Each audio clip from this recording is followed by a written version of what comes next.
Rejeitar as mentiras. Quando o salvo se coloca debaixo da luz de Deus, descobre que no passado costumava aceitar as mentiras dos espíritos malignos. Essas mentiras provocaram sua queda, deixando-o na condição em que agora se encontra. Algumas vezes ele assumiu uma posição errada devido a um mau entendimento da verdade divina, acreditando na mentira do inimigo. Por não compreender o relacionamento entre Deus e o homem, por exemplo, ele pode, inadvertidamente, crer que o Senhor comunica seu pensamento diretamente a ele. Desse modo, espera e aguarda passivamente, e depois aceita aqueles pensamentos crendo que vêm de Deus. Com isso, os espíritos malignos obtêm sucesso com as imitações que fazem, e com frequência lhe comunicam uma grande quantidade de pensamentos, todos fraudulentos. Em outra ocasião, o inimigo pode sugerir situações de derrota para sua vida, inclusive na área da saúde. Quando o crente acata essas insinuações, mais tarde descobre que elas acabam se transformando em realidade. Os espíritos malignos podem introduzir em nossa mente, por exemplo, a ideia de que algo nos sobrevirá.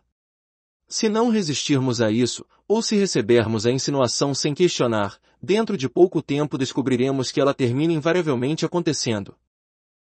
Exercitando-se, o Filho de Deus descobre que muitas das aflições, fraquezas, doenças e várias outras mazelas que o acometem, são mentiras que os espíritos malignos plantaram em sua mente e que ele aceitou. Às vezes, esses males são causados diretamente pelo fato de ele crer nessas mentiras. Em outras, eles são indiretos, consequência de ele haver acreditado nelas. Para o cristão se libertar, ele deve experimentar a luz de Deus, que é a verdade divina. Anteriormente, esse cristão perdeu terreno por ter dado crédito a essas mentiras. Por isso, ele deve recuperar esse terreno agora, negando todas elas. Da mesma maneira que a luz desfaz as trevas, a verdade destrói a mentira. Devemos, portanto, buscar compreender toda a verdade a respeito de nós mesmos, de Deus, e dos espíritos malignos. Precisamos pagar o preço para nos apropriarmos dessas verdades. Devemos orar de todo o coração para obter a revelação divina, e assim possamos contemplar nossa verdadeira condição. Dessa forma, saberemos onde fomos enganados e o que provocou nosso sofrimento. Em seguida, devemos fazer um autoexame de todos os nossos sofrimentos físicos e emocionais. De onde provém cada um deles? Que é que provocou essas dificuldades? Foi a aceitação das mentiras de Satanás, ou as ações erradas decorrentes da aceitação delas? Temos de descobrir a fonte e depois, com tranquilidade e oração, esperar para sermos iluminados pela verdade de Deus. O diabo aborrece a luz e a verdade porque elas ocupam o terreno onde ele pretende agir. O crente deve batalhar na mente para reter cada palavra da verdade. Os espíritos malignos procuram ocultar a verdade, impedindo que tenhamos conhecimento de suas obras. Além do mais, eles tentam negar o fato específico que resulta da aceitação de uma determinada mentira. O princípio de operação deles é sempre para que lhes não resplandeça a luz, 2 Coríntios 4:4. Em qualquer circunstância devemos nos esforçar muito para descobrir a verdade. Esta significa, no mínimo, a verdadeira condição. Mesmo que alguém seja incapaz de expulsar o inimigo, seu posicionamento ao lado da verdade faz com que Satanás perca terreno. Podemos, pelo menos, expressar nossa vontade, declarando que queremos a verdade, que desejamos conhecê-la e obedecer a ela. Pela oração e por uma decisão voluntária, devemos resistir a toda mentira satânica, qualquer que seja sua aparência, pensamento, imaginação ou argumento. Quem faz isso está permitindo que o Espírito Santo conduza sua mente obscurecida à luz da verdade de Deus. Pode acontecer de levarmos meses para identificar uma mentira satânica. Devemos, primeiro, resistir em nossa vontade a todo o fundamento dos espíritos malignos, para depois derrubar uma por umas mentiras nas quais anteriormente acreditávamos, mas agora não acreditamos mais. Desse modo, recuperamos gradualmente todo o território cedido a ele. Não vamos crer em absolutamente nada daquilo que os espíritos malignos disserem. Assim eles perderão seu poder. Reconhecer a normalidade.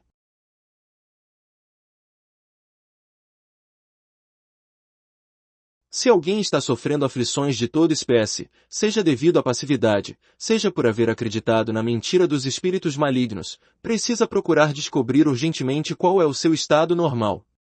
Com exceção da mente não renovada, tanto a passividade quanto a aceitação das mentiras fornecem aos espíritos malignos fortalezas que provocam a deterioração constante de todas as funções da mente do cristão. Suas capacidades de raciocínio, de memória, de resistência física e outras, irão enfraquecer. Tão logo reconheçamos o perigo, devemos buscar libertação. No entanto, que é que se deve entender por libertação? Exatamente isto, a volta ao estado original. Por isso, é essencial que todo aquele que busca restauração descubra qual era o seu estado original. Cada pessoa tem uma condição normal, aquele estado em que se encontrava antes de cair devido ao engano do inimigo. E deve novamente tomar consciência desse estado. Assim que descobrir que já não é como era antes, deve perguntar a si mesmo o seguinte: qual era a minha condição anterior? A que distância estou dela hoje? Como posso voltar a ela? Nosso estado anterior é o normal. O estado de onde caímos é o nosso padrão aferidor. Se não soubermos o que é normal para nós, devemos fazer as perguntas seguintes: minha mente nasceu assim tão confusa ou houve alguma ocasião em que eu tinha lucidez? Minha memória sempre foi tão falha ou houve um período em que eu conseguia me recordar dos fatos com mais facilidade?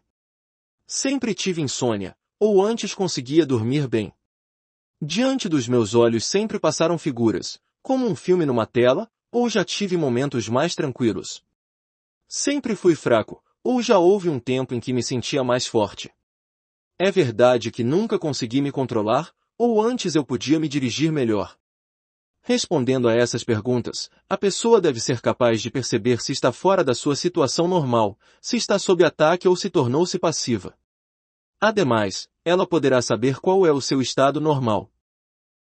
Para definir nossa condição normal, devemos reconhecer e crer que inicialmente tínhamos um estado normal. Embora alguém esteja caído hoje, já experimentou uma vida melhor antes. É exatamente esse o estado normal, aquele ao qual se aspira a voltar. A normalidade significa o estado normal de alguém. Se encontrarmos dificuldade em definir a nossa normalidade, devemos procurar nos lembrar da melhor fase de nossa vida, quando nosso espírito era ainda forte, a memória e o pensamento, claros, e o corpo, saudável. Vamos adotar isso como nossa normalidade. Será um padrão mínimo que devemos alcançar. Não podemos nos contentar com nenhuma outra medida que não atenda a essa condição. E não existe razão que justifique a eventualidade de não alcançarmos esse estado, visto que já estivemos nele antes. Todavia essa não é ainda a maior possibilidade que temos. Por isso, devemos pelo menos reconquistar a normalidade e recusar terminantemente nos afastarmos dela de novo. Comparando a situação atual com aquela que já desfrutamos um dia, podemos avaliar o quanto estamos afastados da condição normal. Quando a mente sofre um ataque do mal, podemos perceber que a memória e o raciocínio se tornam fracos. Quando é o corpo que está sendo atacado, podemos muito bem sentir que as forças estão diminuídas. Depois de reconhecer o afastamento da normalidade, devemos imediatamente exercitar a vontade para resistir à condição anormal e lutar para voltar ao estado normal. Geralmente, os espíritos malignos resistem a essa tentativa de demolição de suas fortalezas. Começam, então, a insinuar: você já está velho e não pode pretender que sua mente seja como a de um jovem, a capacidade do homem decai com o passar dos anos. Aos jovens eles dizem: devido a um problema congênito, você não pode desfrutar da bênção de uma mente ativa por muito tempo, como os outros fazem. Ou então dizem que nos encontramos nesse estado por termos trabalhado demais. Eles podem se tornar ousados a ponto de dizer que nosso verdadeiro estado é o atual, que somos inferiores aos outros por termos recebido um dom menor. O alvo dos espíritos malignos é levar-nos a crer que a explicação para nossas fraquezas é que elas são naturais, necessárias e até esperadas. Se não estivermos enganados, nem passivos, mas absolutamente livres, essas palavras talvez mereçam alguma investigação. No entanto, se estivermos enganados ou na passividade, essas desculpas não são dignas de crédito. Aquele que foi redimido para desfrutar de uma vida melhor não deve permitir que as potestades das trevas o mantenham no estado inferior. Decididamente, devemos rejeitar suas mentiras. Chamamos a atenção para o seguinte: a mente enfraquecida pela doença é bem diferente da que está minada por ter cedido terreno aos espíritos malignos. No primeiro caso, existe um distúrbio no sistema nervoso. No segundo, a obra do inimigo não causa nenhuma alteração nos nervos, simplesmente impede seu funcionamento adequado. Se a mente não sofreu perturbações orgânicas, achando-se apenas temporariamente fora de suas condições normais, pode ser restaurada. Para isso, basta que os espíritos malignos sejam expulsos. Muitos doentes mentais, inicialmente, sofreram perturbações nervosas causadas por doenças naturais. Depois, porém, foram vítimas do ataque de espíritos malignos. Nesses casos, a restauração fica mais difícil. Vencer a passividade.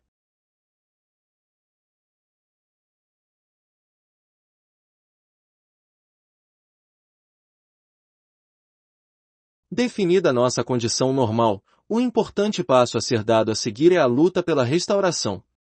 Não devemos nos esquecer, porém, de que o adversário fará de tudo para manter o terreno conquistado, do mesmo modo que os governantes deste mundo defendem renhidamente seus territórios. Não podemos esperar que os poderes das trevas entreguem suas cidadelas sem resistência. Pelo contrário, vão lutar até ao fim. Reconheçamos que perder terreno é fácil, recuperá-lo, porém, é tarefa que exige um esforço enorme. Devemos, ainda, dispensar uma atenção especial ao aspecto legal do problema. Toda nação tem leis cujos julgamentos lícitos devem ser cumpridos de maneira absoluta. Do mesmo modo, no mundo espiritual existem leis, e seus juízos legais são tão coercitivos que nem mesmo os demônios podem desobedecer a eles. Se aprendermos essas leis espirituais, e agirmos de conformidade com elas, os espíritos malignos serão forçados a devolver o que tomaram. Há uma lei básica que é a mais importante do reino espiritual. De acordo com ela, ninguém pode realizar nada que diga respeito ao homem sem o consentimento deste. É por ignorância, então, que o crente aceita o engano dos espíritos malignos e permite-lhes operar em sua vida. Ele precisa agora recuperar o território cedido. Para fazer isso deve exercitar sua vontade, a fim de desfazer seu antigo consentimento. Deve, ainda, insistir no fato de que ele é senhor de si mesmo, e não vai tolerar que o inimigo manipule qualquer parte do seu ser. Numa batalha como essa, os espíritos malignos não podem transgredir a lei espiritual, por isso, tem de bater em retirada. No início, as potestades do mal usurparam a mente do cristão, por causa da passividade deste. Isso provocou a passividade da vontade. O crente, agora, deve declarar, pela lei de Deus, que sua mente lhe pertence, que ele vai usá-la, e que não permitirá que nenhuma força exterior a instigue, empregue ou controle. Se ele sair da passividade de maneira implacável e exercitar sua mente, ela será liberta, retornando, por fim, ao seu estado original. Em outra parte falaremos mais sobre a recuperação do terreno e sua batalha. Nesse conflito, é necessário exercitar a mente. Precisamos tomar a iniciativa em cada ação, e não ficar dependendo de ninguém. Se possível, devemos tomar nossas próprias decisões, sem esperar passivamente pelos outros, nem aguardar circunstâncias mais favoráveis.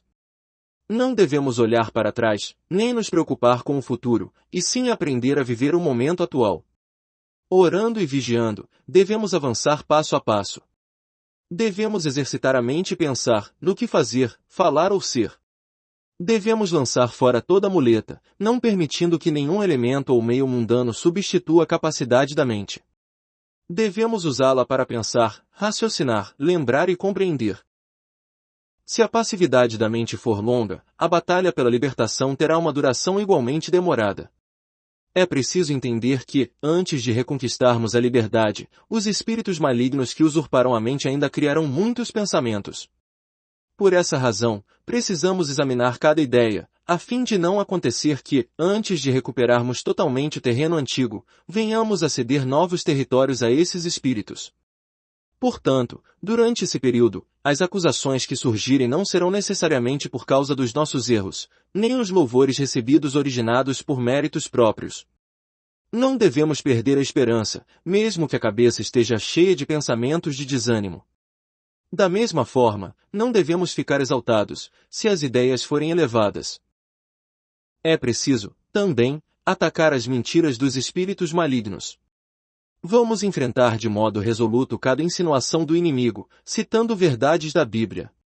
Respondamos às dúvidas com textos de fé. Temos de reagir ao desespero com palavras de esperança, ao temor, com palavras de quietude. Quem não conhece um versículo apropriado, deve orar a Deus pedindo a orientação dele. Sempre que percebermos que algo vem desses inimigos, vamos dizer: isso é mentira de vocês e não vou aceitar.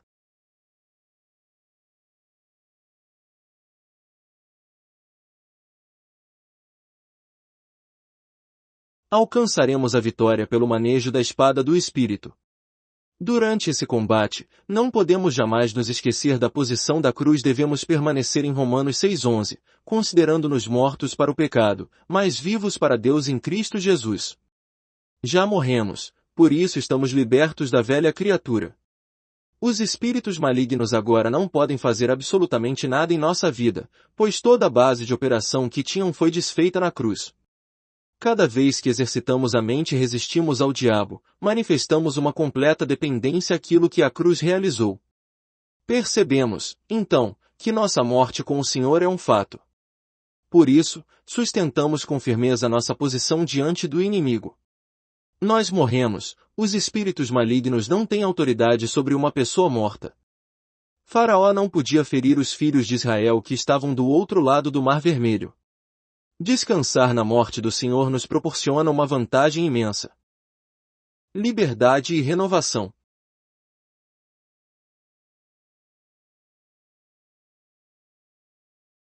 À medida que recuperamos o terreno, palmo a palmo, o efeito vai se manifestando. Às vezes, no início, quando começamos a busca da restauração, as coisas parecem piorar. Quem persistir, porém, verá que o adversário irá constantemente perdendo poder. Vários sintomas irão diminuindo, à medida que vamos amplamente reconquistando o território. A mente, com suas faculdades de memória, imaginação e raciocínio, se tornará livre para que possamos usá-la novamente. Entretanto, é preciso ter cuidado para não nos tornarmos satisfeitos com nós mesmos, deixando de lutar até ao fim, até aquele ponto em que recuperamos todo o terreno perdido. Agindo assim, concederíamos uma base de operação aos espíritos malignos, de onde surgiriam novas ações no futuro. É preciso continuar lutando pela restauração da soberania até alcançar a emancipação completa. Aquele que permanece no fundamento da cruz, e exercita sua mente para resistir à usurpação do inimigo, logo estará completamente liberto, tornando-se senhor da própria mente. Recapitulemos resumidamente o processo que vai da passividade à libertação. A mente do cristão originalmente era normal. Ele se afundou na passividade, desejando que Deus usasse sua mente. Cometeu engano ao pensar que agora possuía uma nova mente. Na verdade, ele caiu abaixo da normalidade, devido aos ataques dos espíritos malignos. Sua mente se tornou fraca e sem poder. Ele batalha para reconquistar o terreno perdido. Sua mente parece se tornar mais corrupta e confusa do que nunca. Na verdade, ele está reconquistando gradualmente a liberdade. Ele insiste na sua soberania e determina recuperar-se da passividade. A passividade é desfeita, ele está recuperado. Lutando por sua vontade, ele não apenas obteve sucesso em reter sua normalidade dali para frente, mas pode também fazer o que antes não podia, visto que sua mente foi recuperada por completo.